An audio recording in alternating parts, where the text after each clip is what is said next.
एक दिन अल्लाह के प्यारे नबी मोहम्मद सल्लल्लाहु अलैहि वसल्लम ने देखा कि एक बुजुर्ग महिला अपने घर के दरवाजे के सामने बैठी हुई है।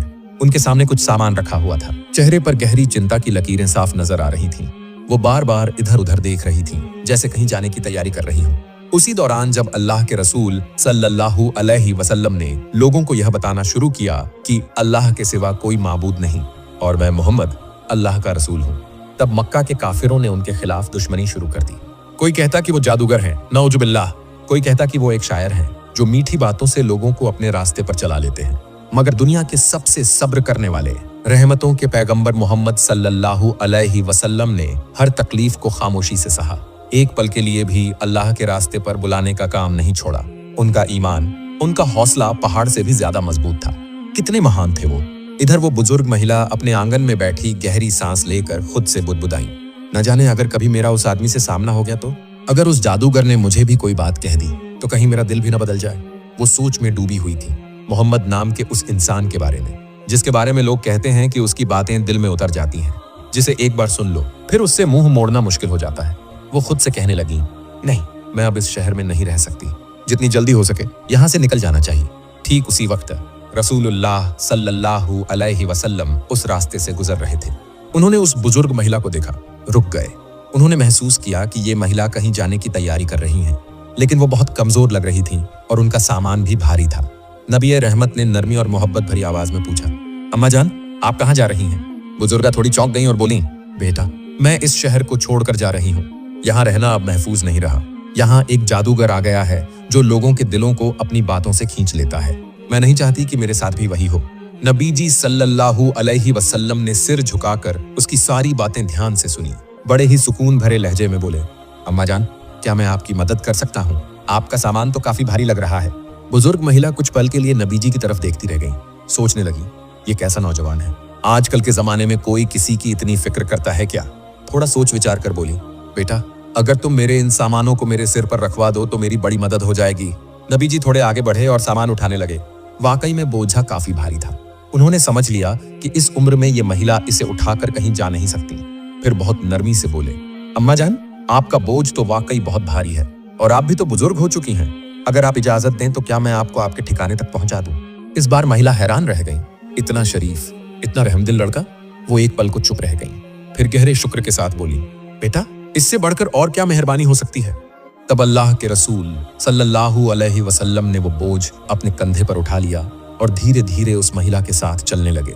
महिला थकी हुई थी, हाँफ रही थी, लेकिन बातों का सिलसिला बंद नहीं हुआ। चलते चलते उन्होंने नबी जी की तरफ देखा और बोली, बेटा, मैं तुझे एक बात बताती हूँ। अगर तू समझदार है तो इस शहर को छोड़कर चला जा। यहाँ एक बहुत खतरनाक जादूगर आ गया है। उसका नाम है मोहम्मद। वो खुद को नबी कहता है। हमारे पुरखों के पूज्य देवताओं के बारे में झूठ बोलकर लोगों को गुमराह करता है। नबी जी खामोशी से चलते रहे, कोई जवाब नहीं दिया। महिला ने थोड़ी देर सांस ली, फिर दोबारा बोली, उसकी बातों में ऐसा जादू है कि जो एक बार सुन ले वो उसी का होकर रह जाता है। उसकी बातों से लोग इतने मुतासिर हो जाते हैं कि फिर उसे ही मानने लगते हैं। न जाने कितने लोग उसके जाल में फंस चुके हैं। उन्होंने अफसोस भरे अंदाज में सिर हिलाया, जैसे कोई बहुत बड़ा खतरा बयान कर रही हो। नबी जी फिर भी चुपचाप उसकी बात सुनते रहे, जैसे कुछ सुना ही नहीं। महिला अब थोड़ा संजीदा होकर बोली, बेटा, मैंने सारी जिंदगी अपने देवताओं की पूजा की है। मैं नहीं चाहती कि अब इस उम्र में आकर मेरा ईमान डगमगाए। मेरे पुरखों ने जिस तरह जिंदगी बिताई, मैं भी उसी राह पर चलना चाहती हूँ। मैं नहीं चाहती कि मोहम्मद की बातों में आकर मैं भटक जाऊं। मैं तुझे भी समझा रही हूँ, उससे दूर रहना। पूरे रास्ते भर वह बुजुर्ग महिला लगातार उस नौजवान से एक ही बात कहती रही, बेटा, मैं तुम्हें समझा रही हूँ। मोहम्मद नाम का एक आदमी आया है इस शहर में। वह कहता है कि वह नबी है और क्या क्या नहीं बोलता। हमारे पूर्वजों के पूज्य देवताओं को झूठा कहता है, लोगों को बरगलाता है। उसके पास कोई जादू है लगता है। जो उसकी बातें एक बार सुनता है वही उसका हो जाता है। वह और भी बहुत कुछ कहती रही, बेटा, उससे दूर रहना। बहुत चालाक है वो, न जाने कितनों को बहका चुका है। लेकिन उस नौजवान ने कुछ नहीं कहा। वह बस चुपचाप सिर झुकाए बुजुर्ग महिला का बोझ अपने कंधे पर उठाए आगे बढ़ता गया, मानो कुछ सुना ही नहीं। लंबे सफर के बाद वे गंतव्य पर पहुंचे। नौजवान धीरे से महिला का सामान नीचे रखता है, बहुत सावधानी से, ताकि उन्हें कोई तकलीफ ना हो। फिर वह वापस मुड़ने को होता है। बुजुर्ग महिला हैरान हो जाती है, बेटा, एक बात तो बता, तू है कौन? तूने तो अपना नाम भी नहीं बताया, इतना बोझ उठाया। मैं तो सबको बताऊंगी कि आज मुझे एक फरिश्ता मिला था रास्ते में।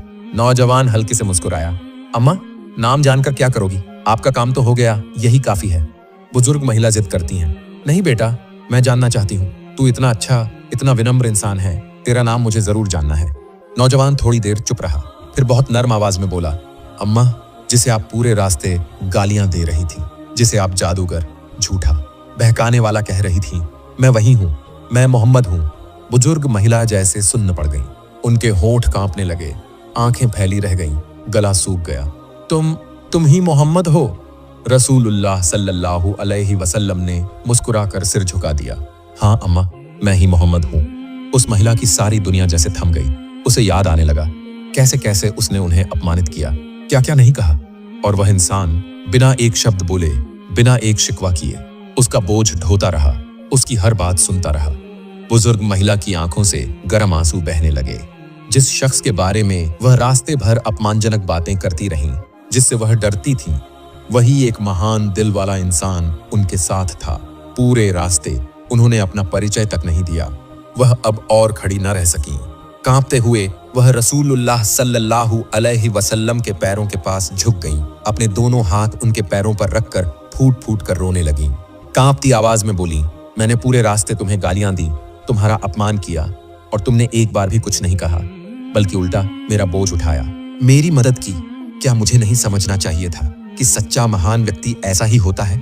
रसूलुल्लाह सल्लल्लाहु अलैहि वसल्लम ने बड़ी नम्रता से कहा, अम्मा, आपने जो कहा आप तो नहीं जानती थीं। जो नहीं जानता, अगर उसे धैर्य से समझाया जाए तो एक दिन वह जरूर सच्चाई समझ लेता है। बुजुर्ग महिला की रुलाई थम ही नहीं रही थी। उन्होंने एक लंबी सांस ली और गहरे दर्द से बोली, मैंने बहुत बड़ी गलती की। मैंने तो अब तक झूठ सुना था, मुझे गलत बातें सिखाई गई थी। मोहम्मद, अब मैं समझ गई हूं, तुम सच्चे हो, तुम न्याय प्रिय हो, तुम जरूर अल्लाह के भेजे हुए रसूल हो। फिर उन्होंने ऊंची आवाज में कहा, मैं गवाही देती हूं कि अल्लाह के सिवा कोई इबादत के लायक नहीं, और मैं गवाही देती हूं कि तुम मोहम्मद अल्लाह के रसूल हो। इसी तरह की एक और घटना, मक्का के कुरैश कबीले का एक मशहूर नेता था, अबू लहब। उसका असली नाम था अब्दुल उजहा वोजा, लेकिन उसका चेहरा हमेशा गुस्से से लाल रहता था। लोगों को लगता जैसे आग की लपटें निकल रही हों, इसलिए लोग उसे अबू लहब यानी अग्निशिखा का पिता कहने लगे। पर वह इस्लाम का सबसे बड़ा दुश्मन था। वह रसूलुल्लाह सल्लल्लाहु अलैहि वसल्लम का सगा चाचा होते हुए भी शुरू से ही उनकी दावत का विरोध करता आ रहा था। नबी जी जब भी इस्लाम की बात करते, अबू लहब पीछे पीछे जाकर लोगों को भड़काता, भ्रमित करता। एक दिन अल्लाह के हुक्म से रसूलुल्लाह सल्लल्लाहु अलैहि वसल्लम मक्का के प्रसिद्ध सफा पहाड़ पर चढ़े। यह मक्का में एक रिवाज था, जब किसी को कोई जरूरी बात सबको बतानी होती तो वह सफा पर चढ़कर जोर से पुकारता। उस दिन भी नबी जी ने ऊंची आवाज में कहा, ए कुरैश के लोगों, तुम सब यहाँ आओ, सुनो मुझे। मक्का के लोग जल्दी से जमा हो गए। सबके चेहरों पर उत्सुकता थी, आखिर ऐसा क्या कहने वाले हैं मोहम्मद। जब नबी जी सल्लल्लाहु अलैहि वसल्लम ने देखा कि लोग बड़ी ध्यान से सुन रहे हैं, तो उन्होंने नरम लेकिन गंभीर में पूछा, अगर मैं तुमसे कहूं कि इस पहाड़ के पीछे एक बहुत बड़ी फौज छिपी है जो तुम पर हमला करने वाली है, क्या तुम मेरी बात मानोगे? लोग बिना किसी हिचकिचाहट के बोले, बिल्कुल, तुमने तो कभी झूठ नहीं बोला। हम तुम्हें अल-अमीन कहते हैं, सबसे भरोसेमंद। वो माहौल एकदम शांत था। सबकी नजरें बस नबी जी पर टिकी थीं। तभी नबी जी सल्लल्लाहु अलैहि वसल्लम ने धीरे से कहा, तो फिर सुनो, मैं तुम्हें चेतावनी देने आया हूं। तुम्हारा रब सिर्फ एक है, उसका कोई साझेदार नहीं है। मैं तुम्हें उस दिन से डराता हूं जो बहुत ही सख्त और कठिन होगा। एक पल को सब कुछ थम सा गया। किसी के मुंह से एक शब्द भी नहीं निकला। लेकिन तभी भीड़ में से एक आवाज गूंज उठी, गुस्से से कांपती हुई आवाज, तेरा नाश हो मोहम्मद, क्या बस यही कहने के लिए तूने हमें यहाँ बुलाया था? वो था अबू लहब। उसकी आंखों में आग थी, उसके लहजे में जहर। वो नबी जी का अपना चाचा था, लेकिन सबसे बड़ा दुश्मन बन चुका था। वो वहां से घमंड में भरा हुआ चला गया और जाते जाते हंसते हुए लोगों से कहा, इसकी बातों में मत आना, ये बस तुम्हें धोखा देना चाहता है। फिर उसी दिन अल्लाह ताला ने कुरान की एक सख्त आयत नाजिल की, अबू लहब के दोनों हाथ तबाह हो जाएं और वो खुद भी तबाह हो। अबू लहब ये सुनकर और भी भड़क उठा। उसने तय कर लिया कि अब वो नबी जी को हर कदम पर रोकने की कोशिश करेगा।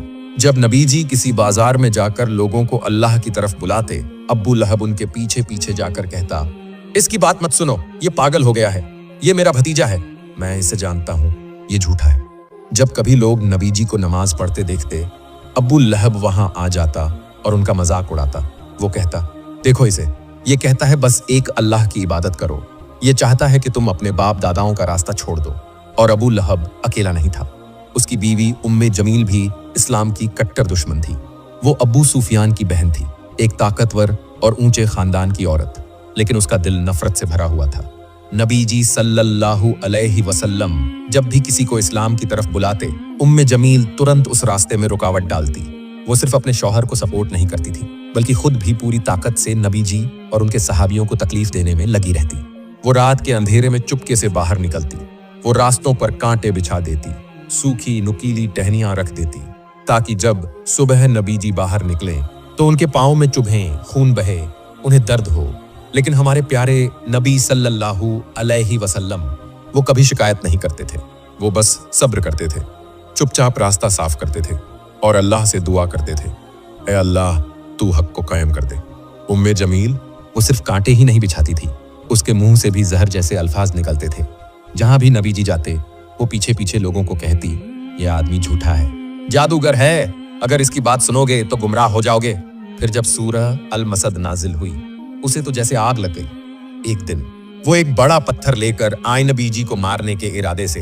तब नबी सल्लल्लाहु अलैहि वसल्लम काबा के आंगन में अबू बकर रज़ियल्लाहु ताला अन्हु के साथ बैठे थे। लेकिन अल्लाह की कुदरत देखो, उम्मे जमील नबी जी को देख ही नहीं पाई, बस अबू बकर को देखा और गुस्से में कहा, तुम्हारा वो साथी मोहम्मद कहाँ है? मैं उसे कत्ल कर दूंगी। फिर आया बद्र का दिन। अबू लहब वो खुद लड़ाई में नहीं गया, मक्का में ही छुपा बैठा रहा, खबर का इंतजार कर रहा था। उसे यकीन था कि कुरैश की ताकतवर फौज मुसलमानों को मिटा देगी। लेकिन जब खबर आई, उल्टी खबर, कि मुसलमान जीत गए हैं और कुरैश के बड़े बड़े सरदार मारे गए हैं, अबू जहल भी मारा गया, तो अबू लहब सन्न रह गया। उसका चेहरा पीला पड़ गया, उसके जिस्म में कंपन होने लगी। वो यकीन नहीं कर पा रहा था कि मोहम्मद सल्लल्लाहु अलैहि वसल्लम के सिर्फ 313 साथी कुरैश के 1000 मजबूत सिपाहियों को हरा चुके हैं। वो गुस्से में चिल्लाया, ये नामुमकिन है, कुरैश हार नहीं सकते। मगर अब सच्चाई को मानने के सिवा उसके पास कोई चारा नहीं था। उस दिन के बाद से अबू लहब अंदर से टूट गया था, मानसिक रूप से खत्म हो गया था। कुछ ही दिनों में उसके जिस्म में एक अजीब सी बीमारी निकल आई। वो महसूस करने लगा कि उसका बदन अंदर से सड़ने लगा है। पहले तो बदन पर छोटे छोटे फोड़े निकले, फिर वो फोड़े बड़े होने लगे और फिर उसके जिस्म से बदबू आने लगी। दिन दर दिन अबू लहब के जिस्म में गंदा खून और मवाद भरता जा रहा था। उसकी बीमारी कुछ वैसी ही थी जैसे प्लेग या चेचक। धीरे धीरे मक्का के लोग समझ गए, अबू लहब के जिस्म में एक खतरनाक बीमारी फैल चुकी है। लोग उससे दूर हटने लगे, यहाँ तक कि उसके अपने रिश्तेदार भी पास आने से कतराने लगे। अबू लहब तड़प रहा था, चीख रहा था, कोई मुझे पानी दो, कोई मेरे पास आओ। लेकिन कोई नहीं आया। वो अकेले, बिल्कुल अकेले, लाचार, तड़पता हुआ मौत की तरफ बढ़ता रहा। आखिरकार उसकी मौत हो गई। लेकिन रुकिए, उसकी लाश तक को कोई छूने को तैयार नहीं था। लोग दूर से देख रहे थे, कोई भी उसके पास नहीं गया। किसी ने कहा, इसकी लाश में बीमारी है, अगर छुएंगे तो हम भी मर जाएंगे। यहाँ तक कि उसके अपने घर वाले भी उसे न गुस्ल दिया, न कफन दिया, न कब्र में दफन किया। आखिर में उन्होंने एक लंबी लकड़ी उठाई, उसकी लाश को दूर से धक्का मारकर एक गड्ढे में गिरा दिया और फिर ऊपर से मिट्टी और पत्थर डालकर उसे ढक दिया। एक और दिन की बात है, मक्का की हालत और भी खराब होती जा रही थी। तब नबी सल्लल्लाहु अलैहि वसल्लम ने सोचा, अगर मक्का के लोग हक को नहीं मानते तो शायद कोई और शहर के लोग इस्लाम का पैगाम कबूल कर लेंगे। यही सोचकर उन्होंने ताइफ जाने का फैसला किया। वहां रहते थे बनु सकीफ कबीले के लोग, जो खुद को बड़ा ताकतवर और ऊंची नस्ल वाला मानते थे। नबी जी को उम्मीद थी, अगर ताइफ के सरदार इस्लाम को अपना लें तो शायद यहीं इस्लाम को एक महफूज जगह मिल जाए। सफर शुरू हुआ। नबी जी अकेले नहीं गए थे, साथ थे उनके प्यारे साहबी जैद बिन हारिसा रज़ियल्लाहु ताला अन्हु। जैद वो नबी जी से बहुत मोहब्बत करते थे, उनके लिए जान भी कुर्बान कर सकते थे। दोनों ने पैदल चलकर लंबा थकाने वाला सफर तय किया। ताइफ की ओर बढ़ते रहे। सफर मुश्किल था, रास्ता थका देने वाला, लेकिन नबी सल्लल्लाहु अलैहि वसल्लम के दिल में बस एक ही उम्मीद थी, शायद ताइफ के लोग हक को कबूल कर लेंगे। जब नबी जी सल्लल्लाहु अलैहि वसल्लम ताइफ पहुंचे तो सबसे पहले वो शहर के 3 बड़े सरदारों के पास गए, अबू दियालाइल, मसूद और हबीब। नबी जी ने बड़ी नरमी से, मोहब्बत से उनके सामने इस्लाम का पैगाम पेश किया। उन्होंने कहा, अल्लाह एक है, उसका कोई साझी नहीं है, मैं उसका भेजा हुआ रसूल हूँ। अगर तुम हक की राह पकड़ लो तो तुम्हारे लिए इस दुनिया में भी और आखिरत में भी सुकून और कामयाबी है। लेकिन वो सरदार नबी जी की बात सुनते ही हंस पड़े। एक ने ताना मारते हुए कहा, क्या अल्लाह को तुझसे बेहतर कोई नहीं मिला नबी बनाने के लिए? दूसरे ने मजाक उड़ाया, अगर तू वाकई नबी है तो हम तुझसे बात करके अपनी जान खतरे में डाल देंगे, और अगर तू झूठा है तो तुझसे बात करना हमारे वक्त की बर्बादी है। किसी ने भी नबी जी को जरा भी इज्जत नहीं दी, बल्कि उन्हें उपहास, तौहीन और बेइज्जती के साथ शहर से निकाल देने का हुक्म दे दिया। उन्होंने शहर के बदमाश और उचक्के लड़कों को बुलवाया और कहा, इस आदमी को शहर से भगा दो, ऐसे भगाओ कि दोबारा लौटने की हिम्मत भी ना रहे। बस वे नबी जी के पीछे पड़ गए। उन्होंने पत्थर बरसाने शुरू कर दिए। नबी जी सल्लल्लाहु अलैहि वसल्लम के कदमों से खून बहने लगा। ज़ैद इब्ने हारिसा रज़ियल्लाहु ताला अन्हु उन्हें बचाने की कोशिश कर रहे थे, मगर वो खुद भी जख्मी हो गए। लड़के रुक नहीं रहे थे। गली गली, नुक्कड़ नुक्कड़ वो नबी जी के पीछे भागते रहे। नबी जी भागते भागते शहर से बाहर निकल आए, थककर चूर, जिस्म लहूलुहान, कदम कांप रहे थे। तभी उनकी नजर एक बाघ पर पड़ी। वो एक पेड़ के नीचे बैठ गए। जैद पास में बैठकर रो रहे थे। या रसूलुल्लाह, उन्होंने आपके साथ इतना बुरा किया, आपने फिर भी कुछ नहीं कहा। नबी जी ने चुपचाप आसमान की तरफ देखा, आंखें बंद की और फिर हाथ उठाए। उन्होंने दुआ की, ऐ अल्लाह, मैं तुझसे शिकायत करता हूँ अपनी कमजोरी की, अपनी बेबसी की और लोगों की नजरों में मेरी बेइज्जती की। ऐ रहमत वाले अल्लाह, तू ही है सब कमजोरों का रब। क्या तू मुझे दुश्मनों के हवाले कर देगा? लेकिन अगर तू मुझसे नाराज नहीं है तो मुझे इस दर्द की, इस जिल्लत की कोई परवाह नहीं। रसूलुल्लाह सल्लल्लाहु अलैहि वसल्लम जब उस बाग में एक पेड़ की छांव में बैठकर कुछ सुकून पा रहे थे तो उस बाग के मालिक तायफ के दो भाई थे, रबिया के बेटे उतबा और शैबा। वो दूर से देख रहे थे कि इस आदमी की क्या हालत हो गई है। उसका बदन जख्मी है, चेहरा थका हुआ है, मगर आंखों में फिर भी कोई शिकवा नहीं। अचानक उनके दिलों में थोड़ी सी रहमत जागी। उन्होंने अपने ईसाई गुलाम को बुलाया। उसका नाम था अद्दास। जब अद्दास उनके सामने आया तो उन्होंने उसके हाथ में अंगूर से भरा एक प्याला दिया और कहा, ये अंगूर लेकर उस आदमी के पास जाओ, देखो वो कुछ खाना चाहता है या नहीं। अद्दास ने सिर हिलाया और वह अंगूर लेकर रसूलुल्लाह सल्लल्लाहु अलैहि वसल्लम के पास पहुंचा। वो सामने बैठ गए। अदब से उन्होंने अंगूरों का प्याला आगे बढ़ाया। रसूलुल्लाह सल्लल्लाहु अलैहि वसल्लम ने प्याले की तरफ देखा, मुस्कुराए और कहा, बिस्मिल्लाह। और जैसे ही उन्होंने पहला अंगूर खाया, अद्दास चौंक गया। उसने हैरानी से पूछा, ये आपने क्या कहा? यहाँ तो कोई ऐसा नहीं कहता। फिर अदब से पूछा, आप कहाँ के रहने वाले हैं? रसूलुल्लाह ने प्यार से मुस्कुराकर पूछा, पहले तुम बताओ, तुम कहाँ से हो? तुम्हारा धर्म क्या है? अद्दास ने नरमी से सिर झुकाया और कहा, मैं मिनवा शहर से हूँ, मजहब से ईसाई हूँ। तब नबी जी ने हल्की सी मुस्कान के साथ फरमाया, अरे हजरत यूनुस अलैहिस्सलाम तो तुम्हारे ही शहर के थे। अद्दास की आंखें खुली की खुली रह गईं। उसने हैरानी से पूछा, आप यूनुस को कैसे जानते हैं? रसूलुल्लाह सल्लल्लाहु अलैहि वसल्लम ने बेहद नरम आवाज में जवाब दिया, वो मेरे भाई थे, वो भी एक नबी थे और मैं भी एक नबी हूँ। जैसे ही रसूलुल्लाह सल्लल्लाहु अलैहि वसल्लम ने वो बात कही, अद्दास की आंखों से आंसू बहने लगे। वो खुद को रोक नहीं सका। वो आगे बढ़कर नबी जी के सामने झुक गया, उनके पांव चूमने लगा, उनके हाथों और माथे पर बोसे देने लगा।